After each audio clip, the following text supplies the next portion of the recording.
BNP মনে করে সরকার এবং নির্বাচন উভয়টি প্রয়োজন। অন্তর্বর্তীকালীন সরকারের প্রতি আহ্বান, আপনারা একটু সতর্ক থাকবেন।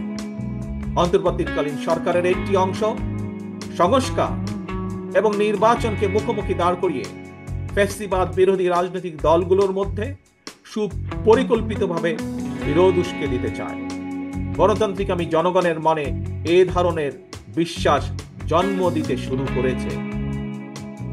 তাদের কাছে আমাদের আহ্বান, স্বল্প মেয়াদী এবং দীর্ঘমেয়াদী সংস্কার প্রস্তাবনা প্রণয়ন করুন। কোন রাজনৈতিক দলের আপত্তি নেই, তবে পাশাপাশি প্রয়োজনীয় সংস্কার সম্পন্ন করে আইন শৃঙ্খলা বাহিনী, বিচার বিভাগ এবং নির্বাচন কমিশনকে প্রস্তুত করুন। সুনির্দিষ্টভাবে আগামী জাতীয় নির্বাচনের রূপরেখা ঘোষণা করুন। অন্তর্বর্তীকালীন সরকারের কর্মপরিকল্পনায় পথনকশা গণতান্ত্রিকামী জনগণের সামনে সুস্পষ্ট থাকলে জনমনে সন্দেহ সংশয় কেটে যাবে। প্রিয় দেশবাসী, ফ্যাসিবাদ মুক্ত বাংলাদেশে জনগণের ভোটে জনগণের কাছে জবাবদিহিমূলক সরকার প্রতিষ্ঠার জন্যই বিএনপি সহ বাংলাদেশের গণতান্ত্রিক রাজনৈতিক দলগুলো অন্তর্বর্তীকালীন সরকারকে নিঃশর্ত সমর্থন দেওয়া অব্যাহত রেখেছে। তবে গণতান্ত্রিকামী জনগণ মনে করে অন্তর্বর্তীকালীন সরকারের প্রতি অনির্দিষ্টকালের জন্য সমর্থন অব্যাহত রাখা যৌক্তিক নয়। পলাতক স্বৈরাচার দেশে আর যেন মাথাচাড়া দিয়ে ওঠার সুযোগ না পায়, এজন্যই জনগণের কাছে জবাবদিহিমূলক সরকার প্রতিষ্ঠা অত্যন্ত জরুরি।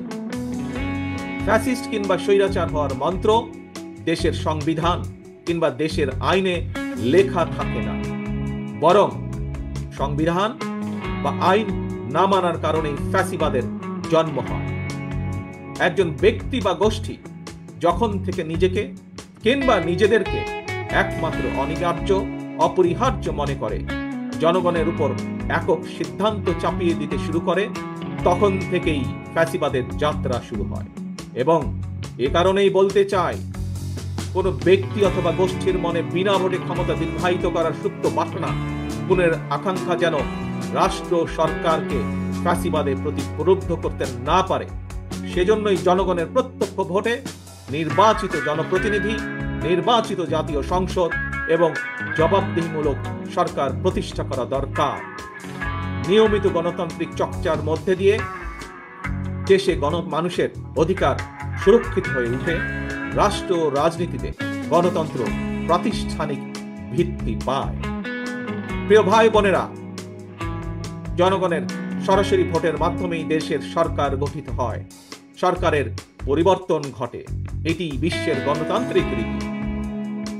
তবে রাষ্ট্র স্বৈরাচার কিংবা ফ্যাসিবাদের কবলে পতিত হলে গণবিপ্লব কিংবা গণ অভ্যুত্থানের মাধ্যমেও ফ্যাসিবাদী সরকারের পরিবর্তন হয়, তত্ত্বাবধায়ক কিংবা অন্তর্বর্তীকালীন সরকার গঠিত হয়।